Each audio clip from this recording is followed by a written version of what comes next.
Assalamualaikum warahmatullahi wabarakatuh. Baiklah, saya Elit Purnamasari, NIM 2119180. Baiklah, di sini saya akan mempresentasikan UAS Media Pembelajaran interaktif pada mata pelajaran fikih kelas 7 di MTSN 3 Pasaman Barat. Dengan mata kuliah UAS Media Pembelajaran dan dosen pengampu Ibu Ade Febrianti SPDI MPD. Adapun naskah yang saya gunakan yaitu naskah media pembelajaran yang berbasiskan komputer atau naskah yang berbasiskan interaktif.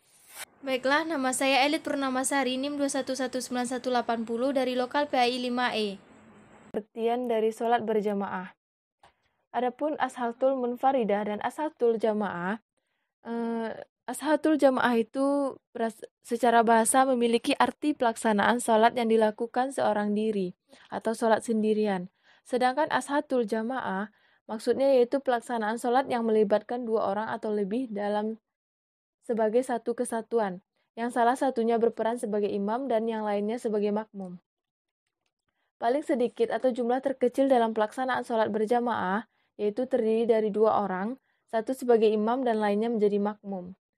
Meskipun salah satu di antara dua orang adalah anak kecil, kecuali sholat Jumat yang mensyaratkan 40 orang. Dasar hukum perintah sholat berjamaah. Di kalangan ulama berkembang banyak pendapat tentang hukum sholat berjamaah.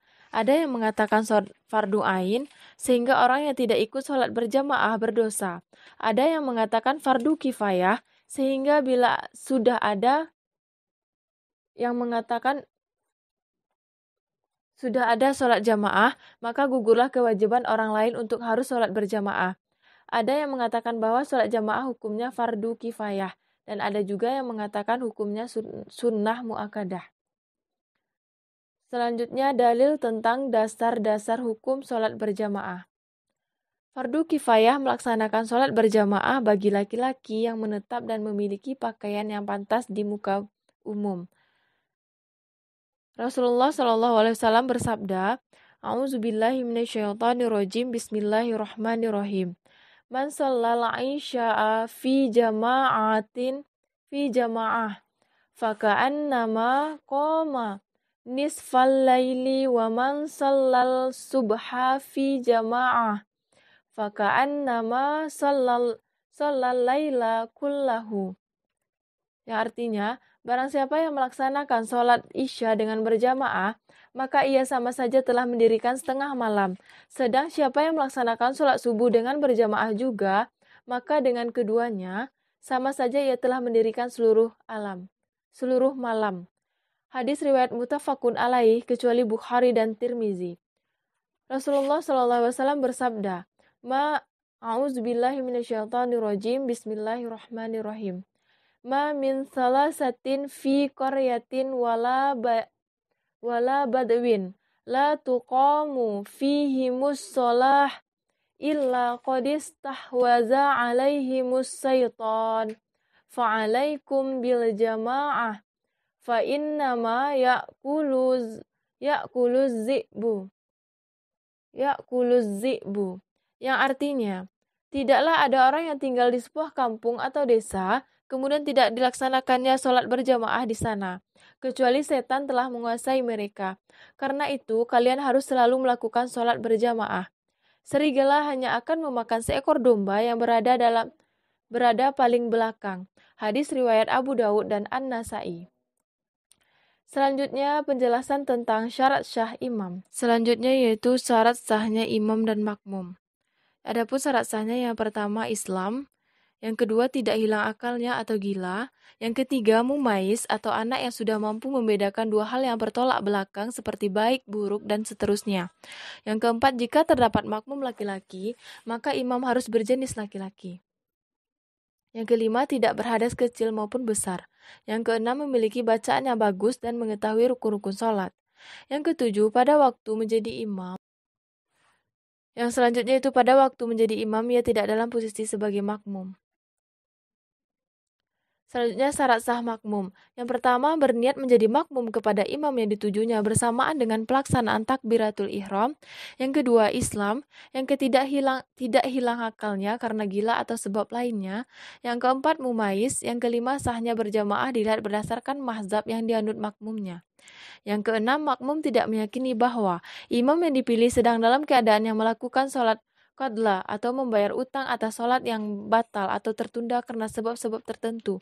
Yang ketujuh, posisi makmum tidak lebih maju dibanding imamnya. Yang kedelapan, makmum dapat memperhatikan bacaan, gerakan, dan perubahan makmumnya. Yang kesembilan, mengikuti imam dalam setiap gerakan dari awal hingga akhir pelaksanaan sholat jamaah.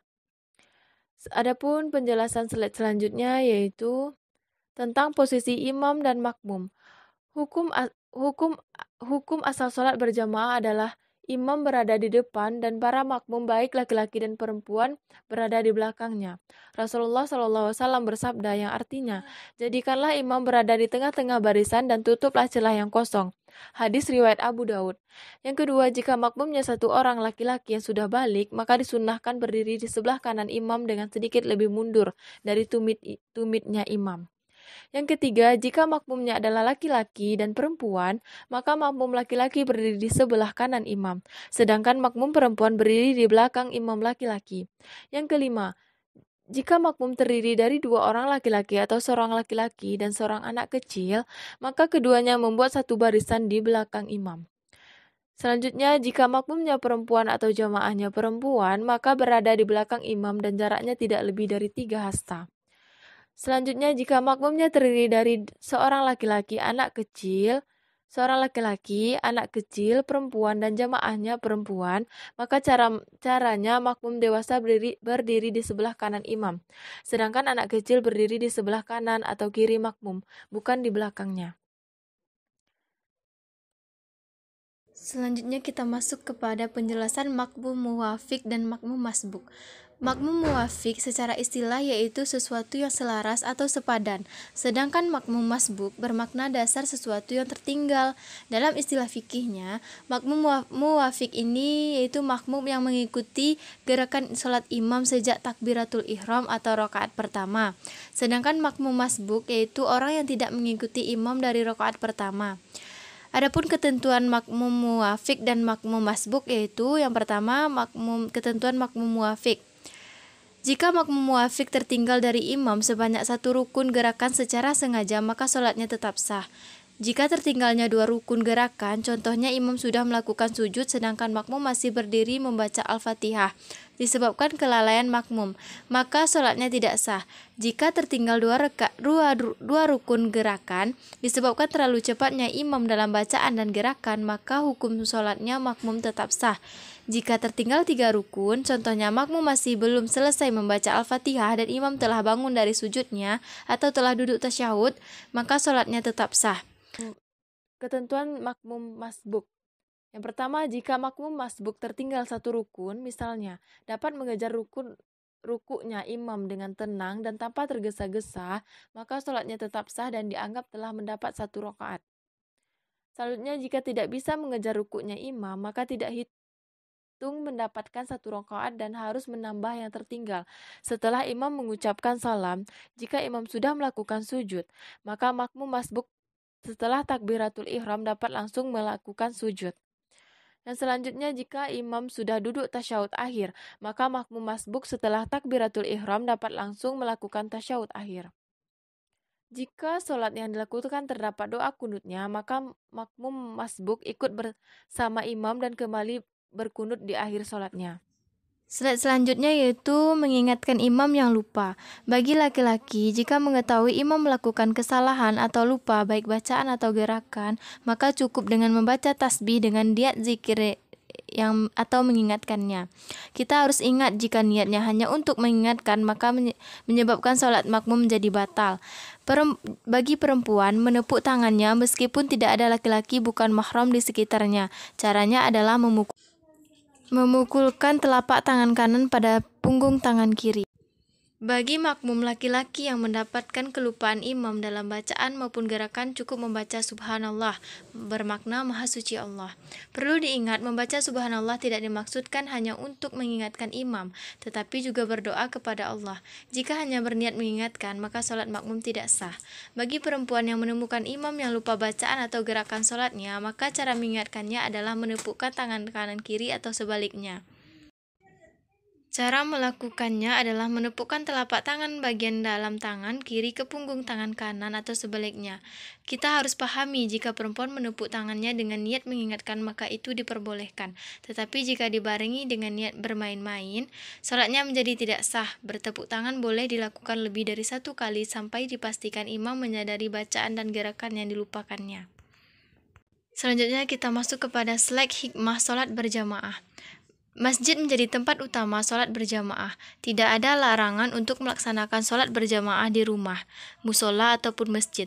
Tetapi kenapa masjid menjadi tempat utama pelaksanaan sholat berjamaah dibandingkan tempat-tempat lainnya bagi laki-laki?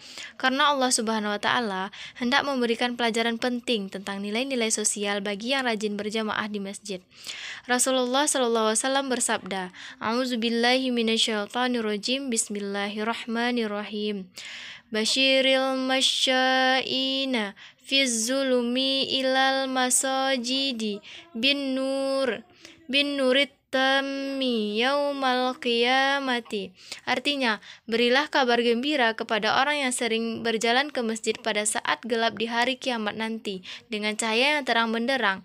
Hadis riwayat Abu Daud, Tirmizi, Ibnu Majah, dan Al-Hakim.